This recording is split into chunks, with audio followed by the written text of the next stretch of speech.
Everyone, welcome to all. आज इस session में हम लोग डिस्कस करेंगे डिजाइन ऑफ कंप्रेशन मेंबर, जो कि स्टील स्ट्रक्चर का टॉपिक है। ठीक है। तो ये जो हमारा हम लोग डिस्कस कर रहे हैं, जो भी ये अपन सेशन स्टार्ट किए हैं, ये इंपॉर्टेंट है for the GATE point of view and different state engineering services examination point of view, जो कि खुद के लिए पेपर कंडक्ट कराती है, और डिफरेंट डिफरेंट स्टेट सर्विसेज जो आपका जेई वगैरह एग्जाम कराती है, और एसएससी जेई के लिए। तो ये हमारा सेशन है आज का, डिजाइन ऑफ कंप्रेशन मेंबर, जिसमें हम लोग डिस्कस करेंगे कंप्रेशन मेंबर को। ठीक है। तो स्टार्ट करते हैं। डिजाइन ऑफ कंप्रेशन मेंबर में कुछ आपके पास फंडामेंटल टॉपिक्स हैं, वो हम लोग क्या क्या पढ़ेंगे वो देख लेते हैं हम लोग। ठीक है। कि आपके पास कौन कौन से कंप्रेशन मेंबर है। सबसे पहले हम लोग बेसिक डिस्कस करेंगे कंप्रेशन मेंबर। ठीक है। उसके बाद हम लोग डिस्कस करेंगे, इसमें एक कंप्रेशन मेंबर में स्ट्रट्स आएगा, उसके बारे में हम लोग बेसिक डिस्कस करेंगे कि बेसिक्स क्या होता है स्ट्रट्स का।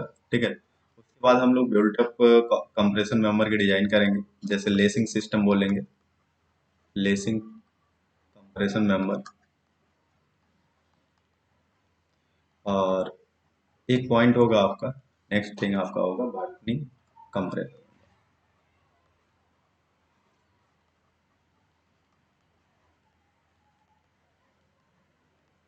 ये हमारे पास टॉपिक है जो हम लोग डिजाइन और कंप्रेशन मेंबर पढ़ेंगे, और उसके बाद एक टॉपिक और पढ़ेंगे, कॉलम स्लाइसेस।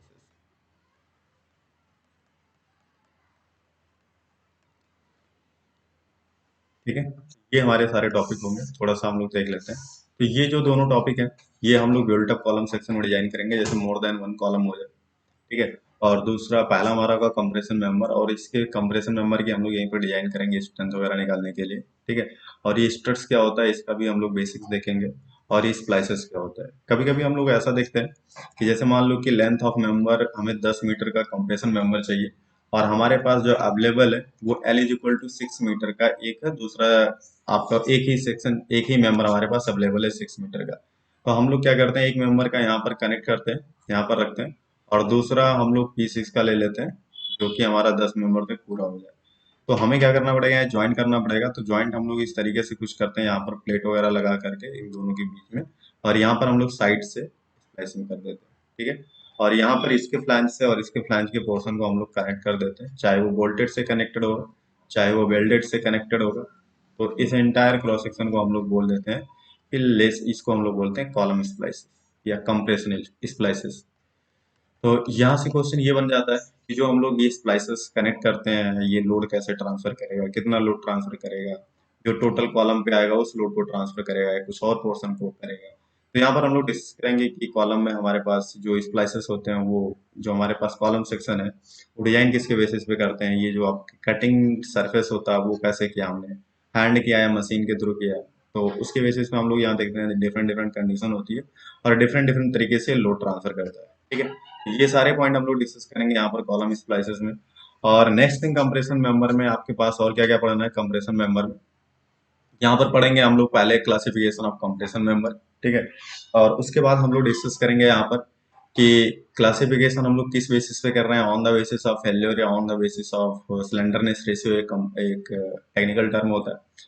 और उसके बाद फिर हम लोग देखेंगे different different slenderness ratio permissible कितना वैल्यू, उसकी बेसिस पे हम लोग स्ट्रेंथ वगैरह डिसाइड करेंगे टोटल प्रोजेक्ट से। ठीक है। स्ट्रट्स में आपका सिंगल एंगल स्ट्रट्स भी हो सकता है, डबल एंगल स्ट्रट्स हो सकता है, वो भी डिस्कस करेंगे हम लोग। ठीक है। इफेक्टिव लेंथ वगैरह क्वेश्चन आपका आता है बार बार।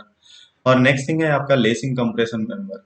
तो लेसिंग और ये बैटनिंग आपका जो होता है, हम लोग जानते हैं कि जब हमारे पास एक सिंगल कॉलम होगा, तो उसकी स्ट्रेंथ वगैरह या जो भी क्राइटेरिया होगी, डिजाइन क्राइटेरिया, वो डिजाइन क्राइटेरिया आपकी बकलिंग क्राइटेरिया होती है। तो इस बकलिंग को हम लोग कैसे स्टेबल कर सकें, तो हम लोग क्या करते हैं, एक कॉलम ऐसा लेते हैं, एक कॉलम ऐसा लेते हैं। जब हम 3D इसका देखेंगे तो हमें एक कॉलम इसके आगे भी दिखाई देगा।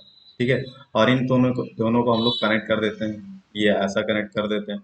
अगर ये हॉरिजॉन्टल कनेक्ट कर रहे हैं तो इसको हम लोग बैटनिंग बोलेंगे। अगर हम लोग ऐसा प्लेट ले करके, यानी ये एंगल ले करके, यहाँ से इसको हम लोग ऐसा कनेक्ट कर दें, ठीक है, और ऊपर से और टॉप और बॉटम पे टाई प्लेट लगा दें, तो ऐसे क्रॉस सेक्शन को हम लोग बोलते हैं कि ये जो हमारा होगा क्रॉस सेक्शन, ये जब इंक्लाइंड हो जाएगा तो इसको हम लोग बोलते हैं लेसिंग। ठीक है। लेसिंग में आपकी सिंगल लेसिंग भी हो सकती है, डबल लेसिंग हो सकती है, डिपेंड्स ऑन द रिक्वायरमेंट। एक ऐसा रिक्वायरमेंट होगा। तो इस लेसिंग के जो हमारे पास पैरामीटर होंगे, क्या इफेक्टिव लेंथ होना चाहिए, क्या विड्थ होना चाहिए, कितने नंबर आप बोल्ट लगाओगे, वो सारा डिजाइन पैरामीटर हम लोग पढ़ेंगे यहाँ पर लेसिंग कंप्रेशन मेंबर में। ठीक है, तो I think this is sufficient about the basic of the lacing और कंप्रेशन मेंबर। ठीक है, तो हम लोग स्टार्ट करते हैं कंप्रेशन मेंबर में। तो यहाँ पर हम लोग different different type of compression member पढ़ते हैं। कंप्रेशन मेंबर में सबसे फर्स्ट पॉइंट होता है आपका स्ट्रट्स। ठीक है, जैसे हम लोगों ने एक ट्रस स्ट्रक्चर का नाम सुना है। ठीक है, तो ट्रस स्ट्रक्चर आपका ऐसा कुछ होता है, मान लो कि ये ट्रस स्ट्रक्चर है, समथिंग लाइक दैट। ठीक है, कि यहाँ पर different different number of member connected है, और ये आपका ऐसा होगा। और अगर इस ट्रस्ट के बारे में ब्रॉडली डिस्कस करना है तो मैंने एक सेशन वीडियो डाल रखा है इस पे, तो उस चीज को आप देख लेना, वहाँ पे सारे डाउट क्लियर हो जाएगा, इसमें जितने भी बेसिक है सारे क्लियर हो जाएंगे। तो इस ट्रस्ट में हम लोग कहते ही हैं कि जो हमारा ट्रस्ट के मेंबर होंगे, ये आपका एक लाइन लीनियर मेंबर होना चाहिए। लीनियर मेंबर कहने का मतलब यहाँ पर नॉन लीनियर नहीं होना चाहिए, स्ट्रेट होना चाहिए। और ये मेंबर को हम लोग प्लेस कर सकते हैं, या तो हॉरिजॉन्टल होगा, या तो वर्टिकल प्लेस कर सकते हैं, या तो इंक्लाइंड प्लेस कर सकते हैं। ठीक है, और नेक्स्ट थिंग हमने ये लिखा था कि जो हमारे पास लोड हम लोग अप्लाइड करेंगे यहाँ पर ट्रस स्ट्रक्चर में, वो हमेशा जॉइंट पर लगाएंगे, तो कभी भी हम लोग मेंबर में नहीं लगाएंगे। ठीक है, तो मेंबर में अगर हम लोग मान लो कि ऐसे यहाँ पर लोड लगा रहे हो, तो हर सेक्शन पर आपका बेंडिंग मूवमेंट डेवलप हो जाता है। और अगर आपके फोर्सेस कनकरेंट हो रहे हैं, यानी यहाँ पर जब भी आप देखोगे सारे फोर्सेस आपके कनकरेंट है, तो कभी भी किसी भी मेंबर में यहाँ पर बेंडिंग मूवमेंट डेवलप नहीं होगा। तो हम लोग डिजाइन ही इसीलिए करते हैं कि आपके जो ट्रस मेंबर है, ठीक है, ट्रस मेंबर है वो केवल आपका एक्सियल फोर्सेस कैरी करें। ठीक है, एक्सियल फोर्सेस या तो वो नेचर में टेंसाइल हो सकते हैं, या तो वो कंप्रेसिव हो सकते हैं। ठीक है, तो जो आपके पास ये टेंसाइल मेंबर यूज होते हैं, ये टेंसाइल हो या तो वो कंप्रेसिव फोर्स हो, या ठीक है कंप्रेसिव लोड कैरी करे। तो जो आपका मेंबर टेंसाइल लोड कैरी करता है स्ट्रस स्ट्रक्चर में, उसको हम लोग बोलते हैं टाई मेंबर। ठीक है, तो हमेशा ध्यान रखना, एक क्वेश्चन पूछ लेता है कि टाई मेंबर आपका कैसा है, टेंसाइल मेंबर है, कंप्रेसिव मेंबर है, दोनों है या नन ऑफ द अबव, तो हमेशा आपका होगा टेंसाइल मेंबर। तो कंप्रेसिव मेंबर में हम लोग यहाँ पर यूज करते हैं जो कि प्योरली एक्सियल कंप्रेसिव लोड लेता है। ठीक है, तो वहां पर हम लोग यूज करते हैं स्ट्रट्स। ठीक है, प्योरली एक्सियल। ठीक है, तो यहाँ पर हम लोग बोलते हैं कि आपका जो स्ट्रट्स है, ठीक है, यहाँ पर हम लोग लिख लेते हैं डेफिनेशन। ये जो आपका स्ट्रेस होता है, ये डेफिनेशन इसका क्या होता है, तो ये ट्रस में ट्रस वगैरह में यूज होता है। ठीक है, जहां पर आपका कंप्रेसिव लोड आता है, तो वहां पर हम लोग एक मेंबर यूज करते हैं या एंगल यूज करते हैं, जिसको हम लोग बोलते हैं स्ट्रेस। तो स्ट्रेस भी आपका एक कंप्रेशन मेंबर है, तो वो केवल आपका एक्सियल लोड को कैरी करेगा। ठीक है, तो यहाँ पर डेफिनेशन लिख लेते हैं हम लोग।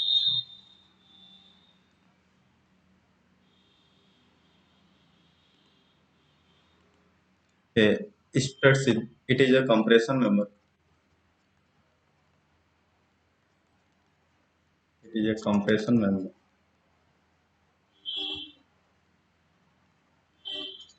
which carry only axial load, axial compressive load।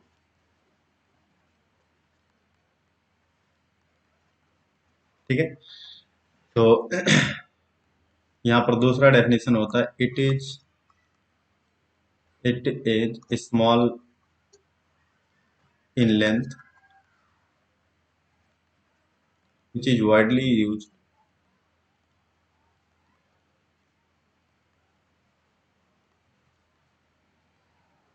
In truss structure.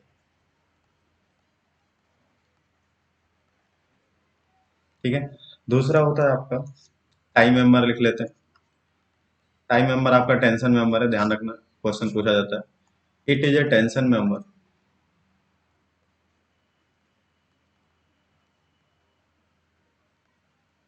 ठीक है, it is also use in truss structure.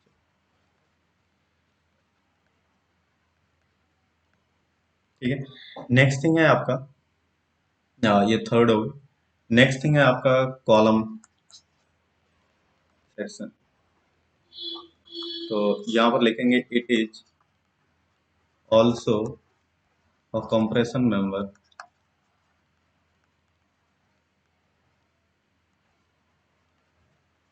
at which the loads are eccentric.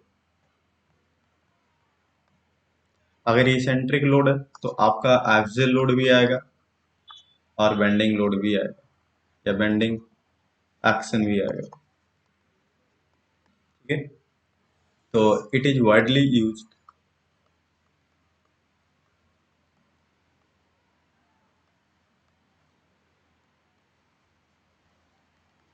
In girder और बिल्डिंग एक्सेट्रा। ठीक है, मीन्स हम लोग कह सकते हैं जहां पर आपका हैवी लोडेड होगा। ठीक है, जहां पर हैवी लोड आएगा वहां पर हम लोग कॉलम सेक्शन यूज करेंगे। ठीक है, नेक्स्ट थिंग है आपका फोर्थ, प्रिंसिपल राफ्टर वर्क।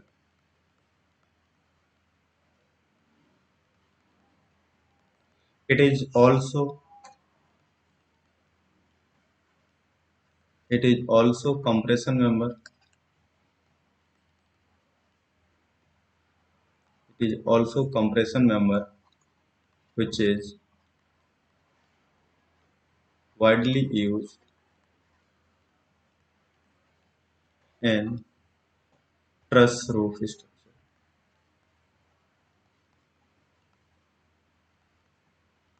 ठीक है, तो ये ध्यान रखना कि आपके पास ये प्रिंसिपल राफ्टर कहाँ यूज होता है, ये क्वेश्चन आपको पूछा जाता है।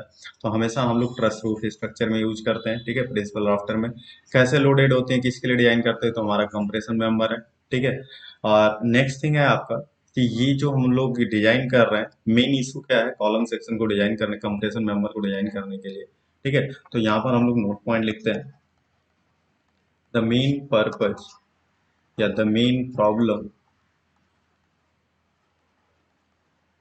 in compression member, main problem in compression member is the buckling criteria. Buckling criteria. While for the tension member,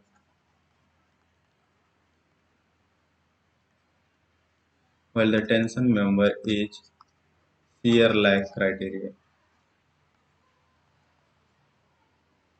ठीक है, this is the first point and this is the second point. ठीक है, तो यहाँ पर आपने मेन प्रॉब्लम लिखा, main problem in the compression member क्या आपका बकलिंग क्राइटेरिया, और टेंशन मेंबर में क्या है आपका shear lag criteria. Shear lag हमने डिस्कस किया था कि जहां पर आपके पास जो लोड होंगे, ठीक है, यानी लोड की लाइन ऑफ एक्शन और सीजी की line of action, CG line of action दोनों क्या हो, डिफरेंट हो, एक पॉइंट पर एक्शन इज डिफरेंट, एक पॉइंट पर आपका कॉन्साइड ना करे। ठीक है, तो ऐसे मेंबर को हम लोग बोलते हैं कि आपका जो भी होगा वहां पर शियर लाइन, या तो इसको ऐसा बोल सकते हैं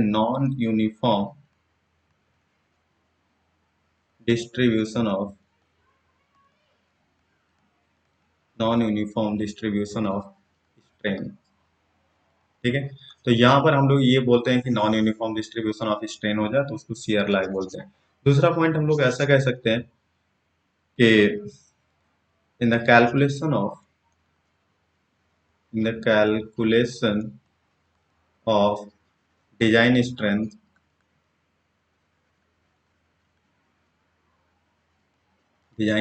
of compression member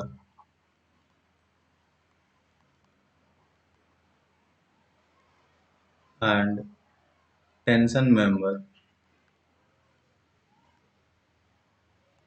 is based on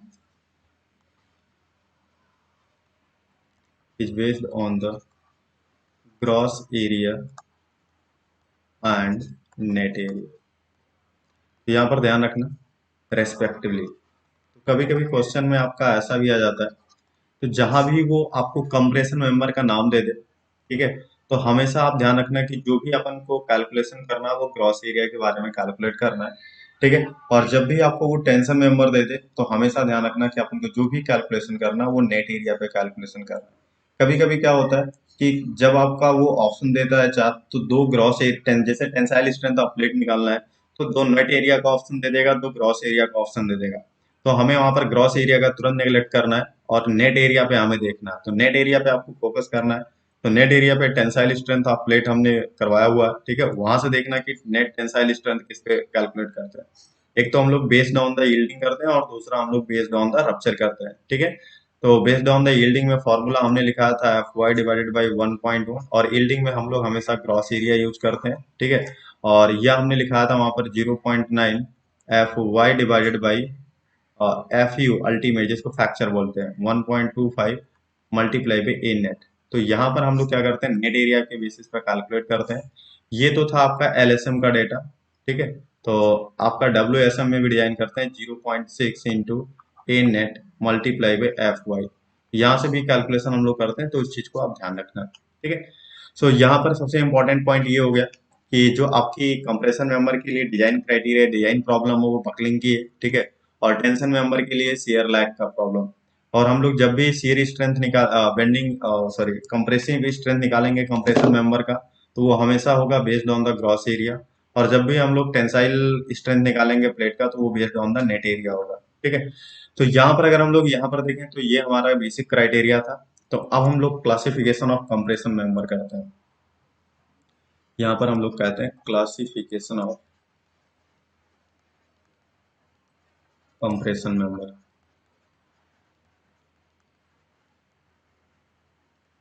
तो यहाँ पर जो हम लोग मेंबर का क्लासिफाई करते हैं कंप्रेशन मेंबर का, वो ऐसा होता है। एक होता है शॉर्ट कंप्रेशन मेंबर, या जिसको हम लोग कॉलम की डिजाइन करेंगे यहाँ पर, जब हम लोग या शॉर्ट कॉलम कह सकते हैं, या इंटरमीडिएट कंप्रेशन मेंबर।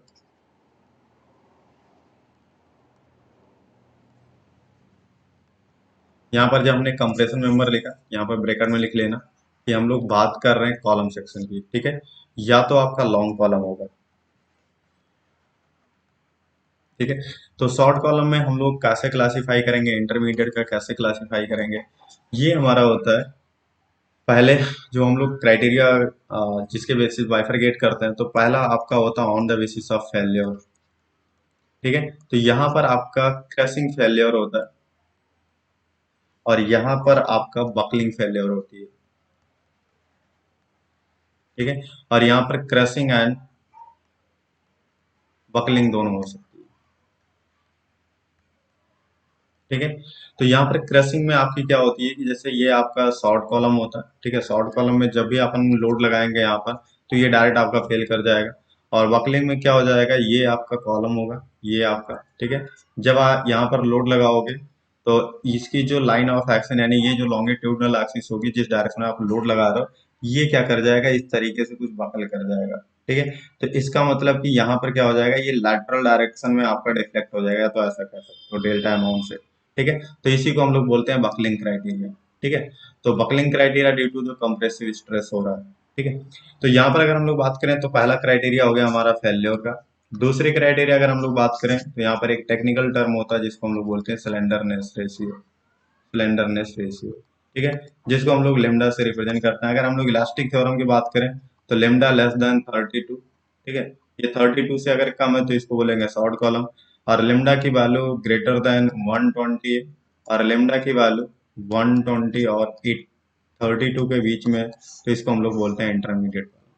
लेकिन यहाँ पर माइल्ड स्टील के लिए अगर हम लोग बात करें, तो ये थोड़ा सा आपका प्रॉब्लम हो जाता है। यहाँ पर लेमडा की वैल्यू 80 से अगर ज्यादा है, तभी से ये आपका ये बकलिंग क्राइटेरिया शुरू कर देता है। तो ध्यान रखना, ये क्वेश्चन अभी महाराष्ट्र पीएससी में एई मेंस में पूछा हुआ था 2019 में, ठीक है। कि जो हमारा लॉन्ग कॉलम होती है, उसकी maximum cylinder minimum slenderness ratio value कितनी होती है फॉर द लॉन्ग कॉलम, या फॉर द बकलिंग क्राइटेरिया, तो लेमडा की वैल्यू 80 होती है, ठीक है। अगर 80 से ज्यादा हुआ, तो ये हम लोग मान लेंगे कि हमारा लॉन्ग कॉलम है, और यहाँ पर जो फेल्योर क्राइटेरिया होगी वो आपकी बकलिंग की क्राइटेरिया होगी, ठीक है। तो यहाँ पर ये सारा डिस्कशन हुआ कि क्लासिफिकेशन ऑफ कॉलम। तो जो भी आपका उनका कोडल प्रोविजन ये कहता है, यहाँ पर जो भी हम लोग डिजाइन करेंगे, वो हम लोग बकलिंग को ही देखते हुए डिजाइन करेंगे, ठीक है। और बकलिंग को ही अपने यहाँ पर रजिस्ट कराएंगे, इसीलिए हमने सबसे पहले पॉइंट बोला कि जो कंप्रेशन मेंबर डिजाइन होगा, वो आपका बकलिंग क्राइटेरिया के लिए डिजाइन होगी, ठीक है। मेन प्रॉब्लम आपकी कौन सी होगी, बकलिंग प्रॉब्लम होगा, ठीक है। तो यहाँ पर हम लोग नेक्स्ट कह सकते हैं, अब हमारा एक टॉपिक आया या एक पैरामीटर आया जिसको हमने देखा सिलेंडरनेस रेशियो। तो यहाँ पर हम लोग सिलेंडरनेस रेशियो के बारे में डिस्कस करते हैं, सिलेंडरनेस रेशियो। तो यहाँ पर स्लेंडरनेस रेशियो का डेफिनेशन ये होता है, ठीक है, कि the ratio of effective length of column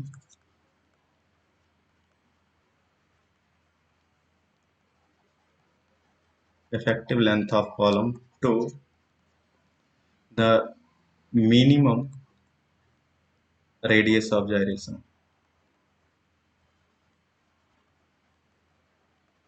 यहाँ पर हमने एक वर्ड बोला मिनिमम रेडियस ऑफ जायरेशन, अभी इसके बारे में डिस्कस करते हैं। Is termed as slenderness ratio. एक एक पॉइंट करके हम लोग आगे डिस्कस करते चलेंगे। स्लेंडरनेस रेशियो, तो यहाँ से लेमडा इज इक्वल टू, इसको लेमडा लिखते हैं, effective length L effective divided by R minimum, ठीक है। तो यहाँ से एल इफेक्टिव मतलब इफेक्टिव लेंथ ऑफ कॉलम, ठीक है, of compression member. L effective is equal to लिखते हैं इसको effective length of compression member,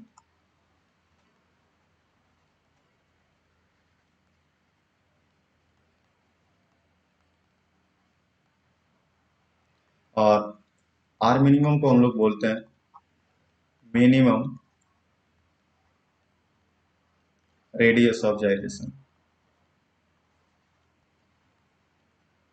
क्या होता है मिनिमम रेडियस ऑफ जाइरेशन, ठीक है, वो हमारा नेक्स्ट टॉपिक होगा, लेकिन उसके पहले हम लोग डिस्कस कर लेते हैं effective length of compression member, ठीक है। तो हमारा next heading effective length of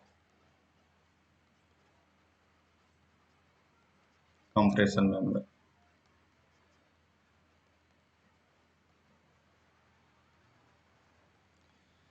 तो यहाँ से हम लोग बात करते हैं एल इफेक्टिव का, ठीक है। तो इसका डेफिनेशन हम लोग ये बोलते हैं the distance between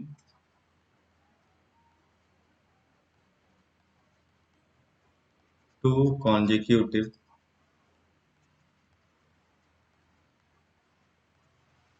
zero moment, ठीक है, या इसी को लिख सकते हैं पीओसी, ठीक है। दो कंजिक्यूटिव पॉइंट ऑफ कॉन्ट्राफ्लेक्शन के बीच की डिस्टेंस को हम लोग एल इफेक्टिव बोलते हैं, ठीक है। तो यहाँ पर हम लोग लिखेंगे, ये डिपेंड करता है एल इफेक्टिव आपके एंड कंडीशन पे, ठीक है। तो यहाँ पर लिखेंगे and condition of compression member, and condition of compression member, ठीक है। तो यहाँ पर आपके पास दो तरीके का होता है इफेक्टिव लेंथ जो कैलकुलेट करते हैं हम लोग। एक तो हमारा थ्योरेटिकल, ठीक है, तो यहाँ पर हम लोग लिखेंगे एल इफेक्टिव, और यहाँ पर हम लोग लिखेंगे एल इफेक्टिव। तो यहाँ पर हम लोग सबसे पहले बात करते हैं थ्योरेटिकल की, ठीक है, और यहाँ पर हम लोग बात करते हैं रिकमेंडेड की, रिकमेंडेड वैल्यू, ठीक है। तो यहाँ पर कुछ इस तरीके से, ठीक है, तो आप देख लो। लेकिन इसको स्टार्ट करने से पहले हम लोग एक पॉइंट देख लेते हैं जिससे हमारा डेफिनेशन आपका क्लियर हो जाए, ठीक है, कि यहाँ पर सपोर्ट के बारे में हम लोग थोड़ा सा यहाँ पर एक पॉइंट करके देख लेते हैं। देखिए, जब भी अगर ये ऐसा हो, यानी फिक्स्ड इंड हो, ठीक है, तो ये इंड आपका फिक्स है, तो हम लोग बोलेंगे delta A is equal to zero, theta A is equal to zero.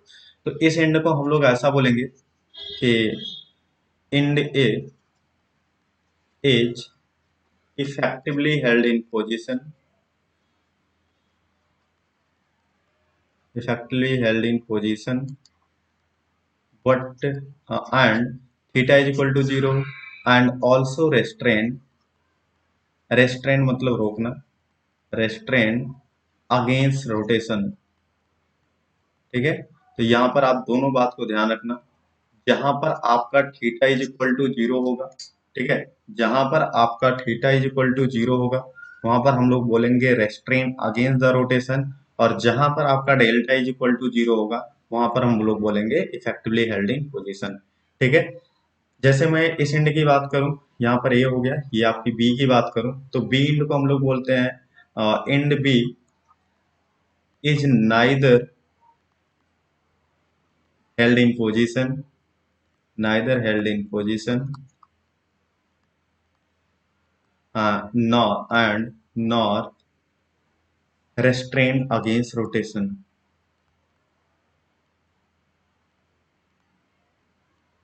neither restrained against rotation। क्योंकि जब भी हम लोग एक कंप्रेशन लोड लगाएंगे, ठीक है, जब ये भी ये होगा, तो यहाँ पर अगर हम लोड लगाएंगे तो इस तरीके से कुछ डिफ्लेक्ट कर जाएगा, यानी यहाँ पर डेल्टा भी आएगा और करेस्पॉन्डिंग आपकी थीटा भी आएगा। ठीक है, तो यहाँ पर डेल्टा भी आपका नॉट इक्वल टू जीरो होगा और थीटा भी नॉट इक्वल टू जीरो। तो delta is not equal to zero, इसका मतलब neither held in position, theta is not equal to zero nor restrained against the rotation. तो इसी के बेसिस से हम लोग सारे पैरामीटर याद करेंगे जो भी आपका कोडल प्रोविजन कहता है।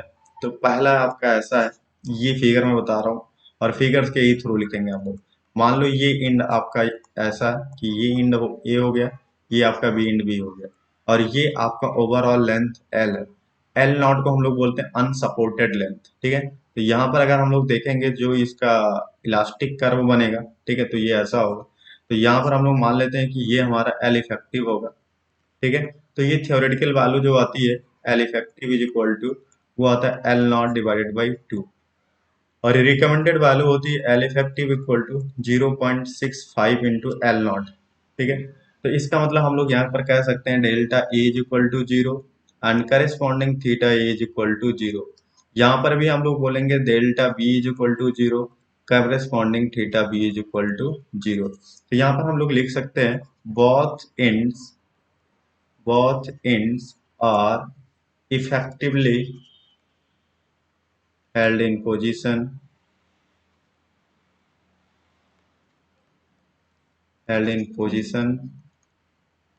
and also restrain against rotation। ठीक है, तो इस बात को ध्यान रखना। अगर हम लोग बात करें दूसरे पॉइंट को, तो दूसरा पॉइंट यानी दूसरा कंडीशन आपका ऐसा है, दूसरा कंडीशन ऐसा है कि इस एंड को हम लोग फिक्स कर दे रहे हैं और दूसरे एंड को अपन ऐसा पिन कर दे रहे हैं। तो यहाँ पर जो इलास्टिक कर्व बनेगा ये कुछ ऐसा बनेगा। तो ये आपका इंड ए हो गया, ये आपका इंड बी हो गया। तो यहाँ पर delta A is equal to zero होगा, theta A is equal to zero होगा क्योंकि ये फिक्स्ड इंड है। यहाँ पर delta B is equal to zero होगा और theta B is equal to not zero होगा। तो जो थीटा बी की वैल्यू आएगी वो करेस्पॉन्डिंग ये आपका ऐसा आएगा थीटा बी। और अगर हम लोग दूसरी बात करें तो ये हम लोग कह सकते हैं both ends, देखिए डेल्टा दोनों पे जीरो है तो लिखेंगे both ends are effectively held in position,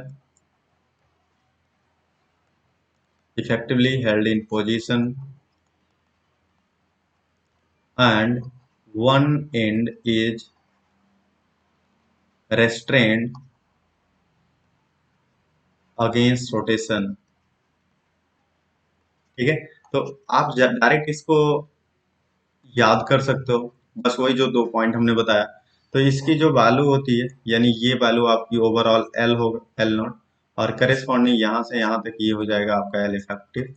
तो ये आपका एल इफेक्टिव इक्वल टू होगा रिकमेंडेड में, L effective is equal to हो जाएगा L naught by root two आता है, और यहाँ से आता है L effective is equal to 0.80 L naught. This the very very important. ठीक है, थर्ड कंडीशन कुछ ये ऐसा है कि यहाँ पर हम लोग क्या कर लेते हैं कि दोनों एंड को हिंज कर दीजिए। ठीक है, तो ये जब आप सोम वाला क्वेश्चन होगा, ठीक है, तो बोलेगा दोनों एंड पर आपका हिंज है, तो यहाँ पर आपका ये जो आपका डिफ्लेक्टेड शेप बनेगा, यहाँ पर आपका एल नॉट होगा करेस्पॉन्डिंग यहाँ से यहाँ तक, और same as it is l effective भी हो जाएगा। So l effective is equal to यहाँ पर भी एल नॉट होगा और यहाँ पर भी होगा L effective equal to L naught. अगर हम लोग ए का कॉन्फ़िगरेशन देखें तो हम लोग यहाँ पर ये देखेंगे कि ए पर delta A is equal to zero, corresponding this is also delta B is equal to zero, but this is a hinge support, here always exist a rotational value and corresponding here is also develop our rotational parameter। ठीक है, तो delta is equal to zero but theta is not equal to zero, corresponding here theta B is not equal to zero. So directly we can also say that in the definition form, both ends are effectively held in position because delta A equal to zero and delta B equal to zero, but theta B equal to not zero, theta is not equal to zero। तो हम लोग ऐसा definition में लिखेंगे both ends are effectively held in position, but no ends are restrained against rotation। कहीं पर rotation के against रोका नहीं गया है, ठीक है, अगेंस्ट रोटेशन। तो ये बात को ध्यान रखना, ends are restrained against the rotation, ठीक है। नेक्स्ट आपका ऐसा फोर्थ टर्म कि ये आपका ऐसा कर दिया जाए, तो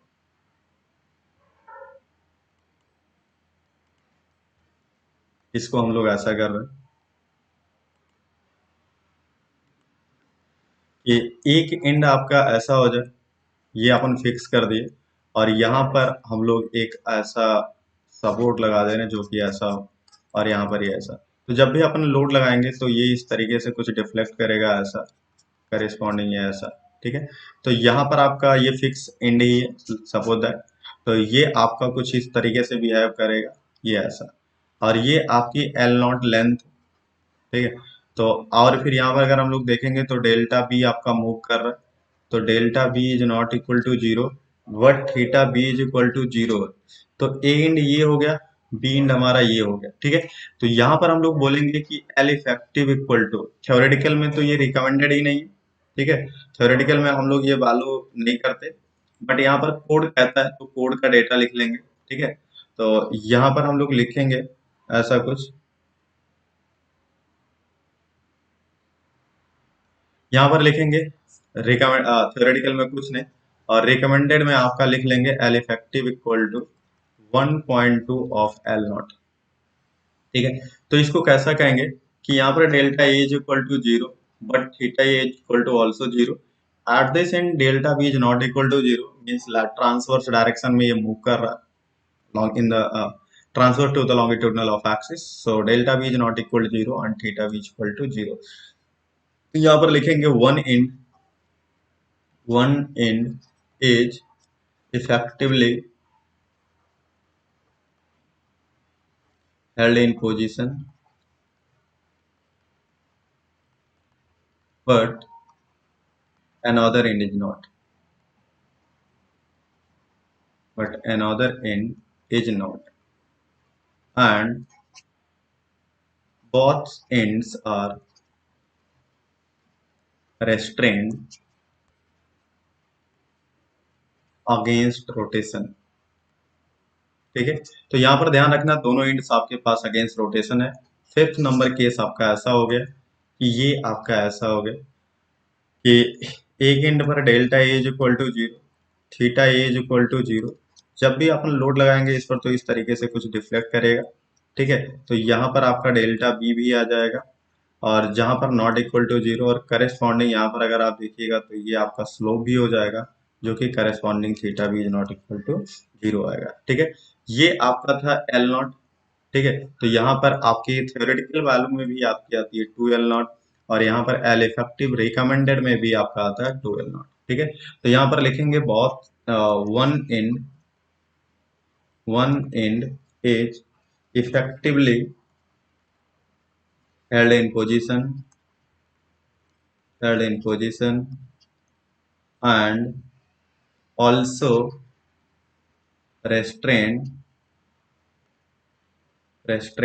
against rotation,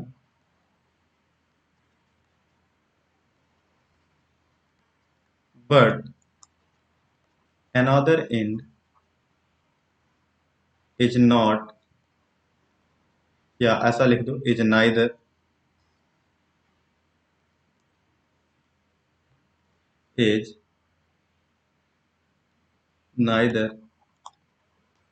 held in position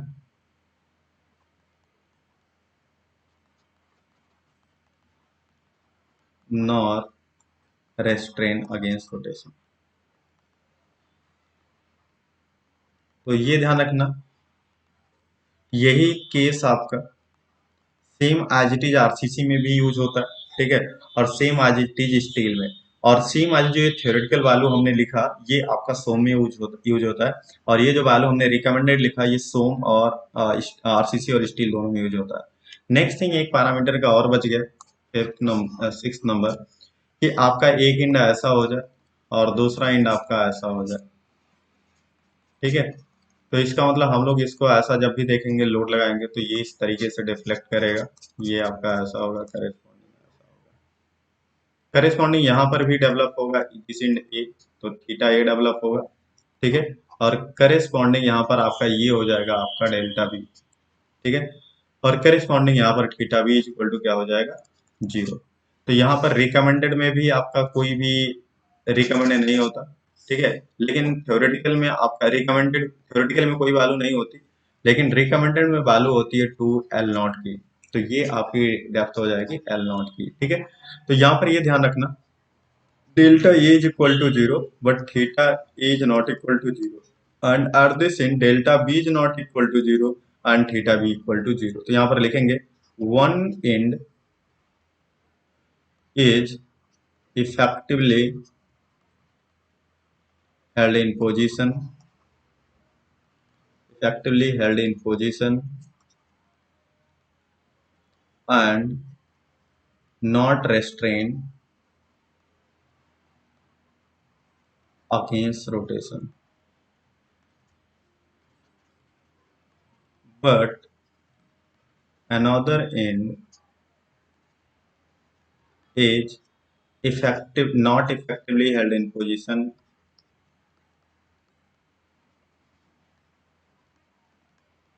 not held in position, ठीक है, and restrained against rotation, ठीक है। तो इसको बात ध्यान रखना, ये आपको क्वेश्चन कैसे देता है, तो वो आपको ये स्टेटमेंट देगा, ये वाला स्टेटमेंट देगा, वो कभी भी आपको ये फिगर नहीं देगा, ठीक है। आपको उसके बेसिस पे ये टेबल याद रखना है। तो टेबल को याद रखने के लिए जो मैं फिर से कॉन्सेप्ट आपको रिवाइज करवा दे रहा हूँ, जब भी ये इंड ऐसा है, ठीक है, तो इसका मतलब delta A is equal to zero, theta A is equal to zero. अगर delta A is equal to zero आ रहा तो इसको बोलिए end a restrained against rotation, restrained against rotation, ठीक है। अगर theta is equal to zero आ रहा तो इसको हम लोग बोलेंगे end a rest, sorry, this is not, this is theta a, I have write the definition of the theta A, and corresponding delta A is equal to zero, तो इसको बोलेंगे end A effectively held in position, effectively held in position, ठीक है। तो ये delta A और theta ए का definition आपको याद रखना है। अगर ये याद रहा तो ये ऊपर का जो सारा हमने 3 पेज में आपको लिखाया, ठीक है, ये याद करने में बहुत आसानी हो जाएगी।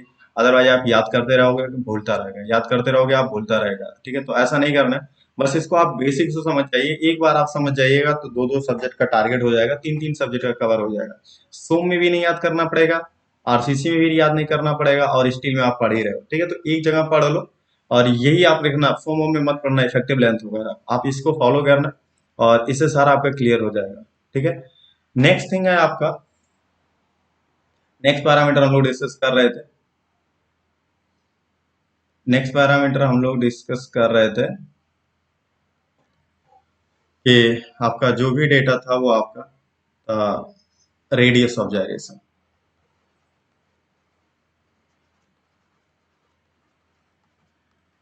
ठीक है। जैसे मान लीजिए कि ये कोई आप एक स्मॉल डिफरेंशियल एलिमेंट ले लिया हमने जिसका डी ए है, ठीक है, एरिया ले लिया, और करेस्पॉन्डिंग इसका एक खुद का एक सीजी है, ठीक है। यहाँ पर दो एक्सिस है, एक एक्स एक्स एक्सिस है और करेस्पॉन्डिंग ये वाई वाई एक्सिस है, और हमें क्या करना है, एक करेस्पॉन्डिंग ये एक्स एक्स डैश है इसका खुद का, ठीक है, और एक ये आपका एक्स एक्स डैश और ये वाई वाई डैश एक आपका ओरिजिनल आपका क्वाड्रेंट एक्सिस था, ठीक है। तो हमें क्या करना है, इस बॉडी का मोमेंट ऑफ इनर्शिया हमें इसके अबाउट निकालना है, और इस एक्सिस के बॉडी का इस एक्सिस का मोमेंट ऑफ इनर्शिया इस एक्सिस के अबाउट निकालना है, ठीक है। तो यहाँ पर हम लोग बोलेंगे कि ये जो एक्स डैश और एक्स एक्स डैश के बीच की distance, x x dash my and corresponding capital axis के बीच की जो डिस्टेंस है वो आपका वाई बार है, ठीक है। तो इसको मैं वाई बार लिख ले रहा हूँ, और Y dash and capital Y के बीच की डिस्टेंस आपका एक्स बार है, ठीक है। तो यहाँ पर जब हम लोग मोमेंट ऑफ इनर्शिया निकालते हैं तो moment of inertia is equal to हमारा होता है, पर मोमेंट ऑफ इनर्शिया हम लोग दो एक्सिस के थ्योरम निकालते हैं, एक तो हमारा परपेंडिकुलर एक्सिस थ्योरम होता है, एक परपेंडिकुलर एक्सिस थ्योरम होता है, और एक आपका पैरेलल एक्सिस थ्योरम होता है। तो पैरेलल एक्सिस थ्योरम, इसका स्टेटमेंट ये होता है कि जैसे आपका कोई एक शाफ्ट मान लो, और ये अपन टॉर्सन वगैरह में यूज करते हैं, तो हम लोग यहाँ पर एक टॉर्क लगा रहे हैं, और यहाँ पर हमें ऐसा पता है कि ये आपका एक्स एक्सिस होगा, और करेस्पॉन्डिंग ये वाई है, और करेस्पॉन्डिंग ये जेड जेड। तो हमें जेड जेड के एक्सिस के अबाउट अगर मोमेंट ऑफ इनर्शिया निकालना, तो हम लोग लिखेंगे क्रॉस सेक्शन के अबाउट हमें पता होगा आई एक्स एक्स प्लस आई वाई। लेकिन पैरेलल एक्सिस थ्योरम में क्या कहता है, यहाँ पर ध्यान रखना, पैरेलल और एक्सिस, तो दो एक्सिस एक दूसरे के पैरेलल होंगे, और एक एक्सिस के अबाउट सीजी, यानी इस एक एक्सिस क्या करेगी, उसकी सीजी को कोइंसाइड करेगी।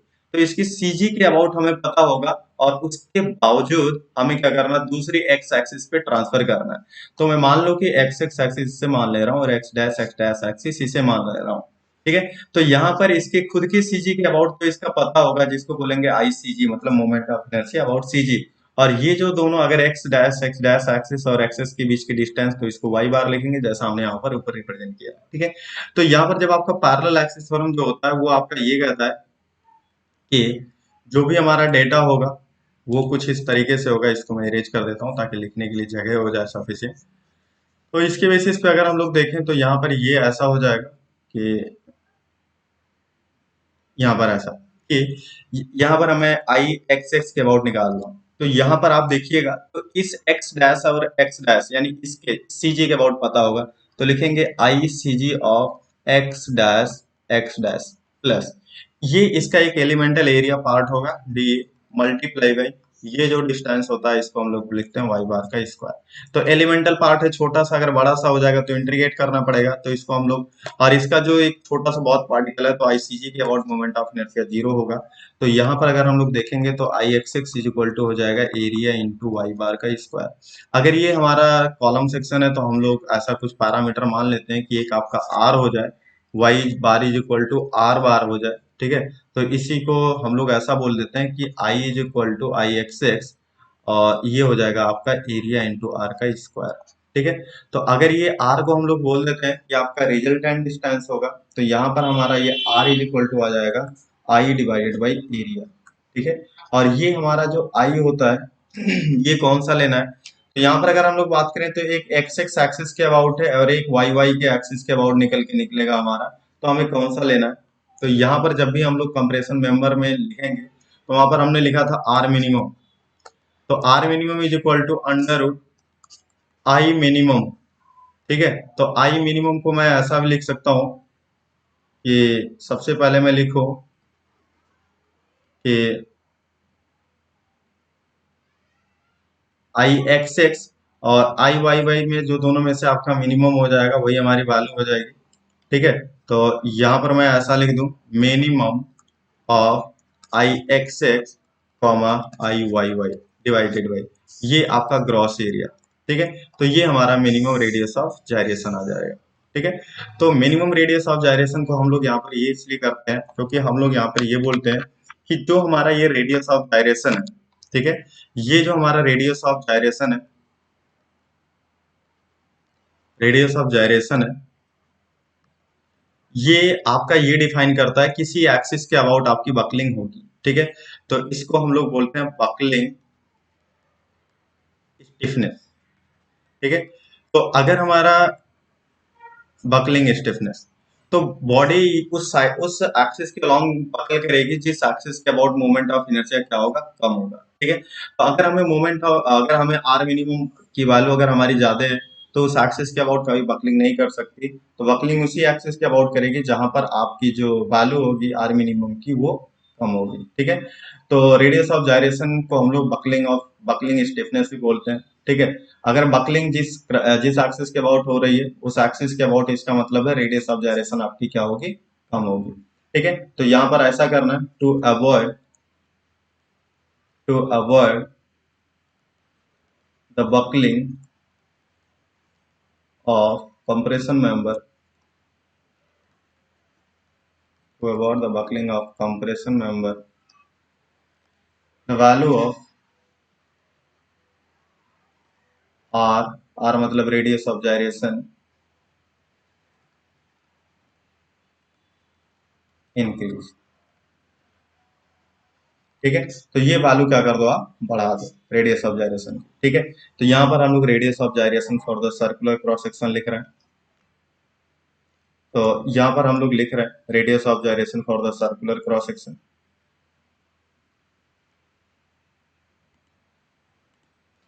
Radius of gyration for the circular cross section.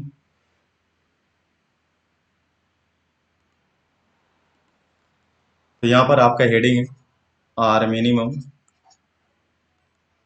For the circular cross section. ठीक है, तो ये आपका कोई एक सॉलिड सर्कल जिसकी डायमीटर आपकी डी, ठीक है, तो इसका मोमेंट ऑफ इनर्शिया हो जाएगा आई एक्स एक्स और आई वाई वाई के about pi by 64 into D to the power 4 होता है। ठीक है, तो यहाँ पर लिखें और यहाँ पर आपकी ए जी इज इक्वल टू हो गया यानी cross area pi by 4 multiply by D का स्क्वायर। तो ये आपका हो गया सॉलिड सर्कल। ठीक है, और यहाँ पर हम लोग लिख रहे हैं सेमी सर्कुलर क्रॉस सेक्शन।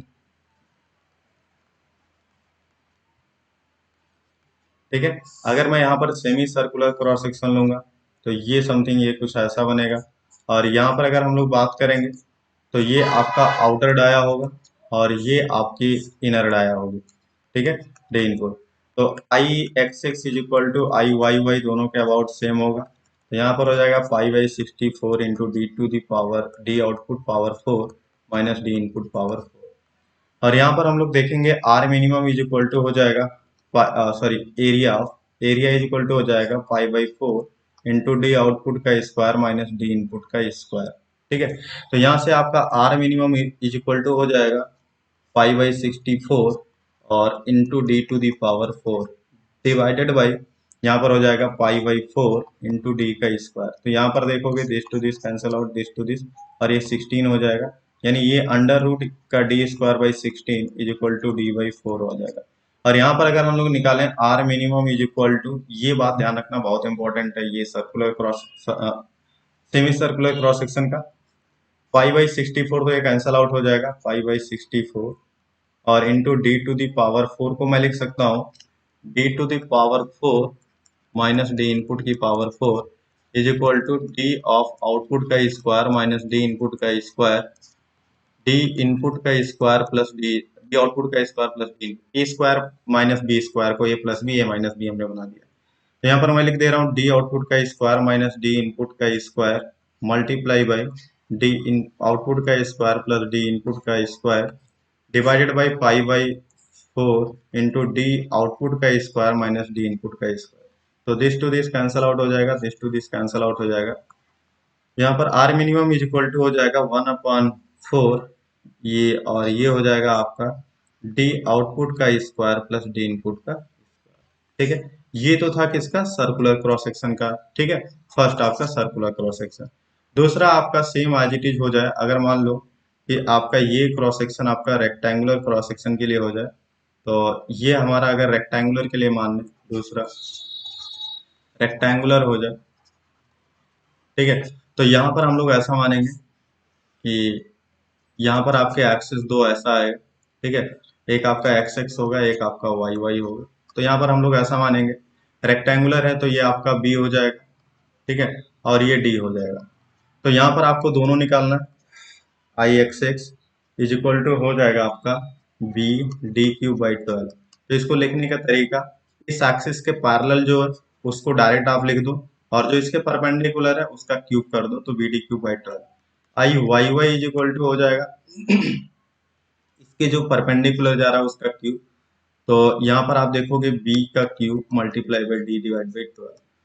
तो यहाँ पर आपको चेक कर लो और area is equal to B into D हो जाएगा। आप इसको चेक करके R is equal to under root minimum of B D cube by 12 और D B cube by 12 divided by B into D हो जाएगा। ठीक है, थर्ड है आपका square cross section. This is the important square cross section. ठीक है, तो इसकी अगर हम लोग देखेंगे तो ये एक्स एक्स हो गया और ये आपका वाई वाई हो गया। तो यहाँ पर आप देखोगे तो ये डायमेंशन आपकी साइड मान लेते हैं कि जो एच का साइड डिस्टेंस आपका ए है तो यहाँ पर I x x is equal to I Y Y is equal to हो जाएगा ए टू दी पावर 4/12 और आपका जो क्रॉस सेक्शन है इक्वल टू हो जाएगा area multiply by area equal to area का स्क्वायर। ठीक है, तो यहाँ पर आर मिनिमम इक्वल टू हो जाएगा अंडर रूट ए की power 4 divide by 12 divide by a का स्क्वायर, यानी ए बाई यहाँ पर आप 2√3 आ जाएगा, क्योंकि 12 का स्क्वायर रूट आपका आ जाएगा कितना, 12 4 3 12, तो 4 का हो जाएगा 2 बाहर आ जाएगा, ये आपका इतना बच जाएगा। ठीक है, अब इस पर हम लोग कल क्या करेंगे, डिफरेंट डिफरेंट क्वेश्चंस करेंगे। ठीक है, जो ईएस और गेट में पूछे हुए क्वेश्चन उसको हम लोग यहाँ पर कल डिस्कस करेंगे। तो उम्मीद करता हूँ दोस्त कि आपको एक बार देखना, पढ़ना अच्छे से। ठीक है, देखना वीडियो को ध्यान से देखना, और जितना बेसिक पॉइंट था हमने सारा पॉइंट डिस्कस किया है, आपको उम्मीद करता हूँ समझ में जरूर आएगा। ठीक है, अगर कोई भी दिक्कत होती है तो मेरा स्क्रीन पर व्हाट्सएप नंबर, आप उस पर व्हाट्सएप कर सकते हो। ठीक है, या आप क्या कर सकते हो, कमेंट बॉक्स में कमेंट कर सकते हो। ठीक है, अगर कोई डाउट हो तो। चलिए, ठीक है, सो हम लोग इस सेशन को यहाँ पर खत्म करते हैं। ठीक है, so a lot of thanks to all for watching this video.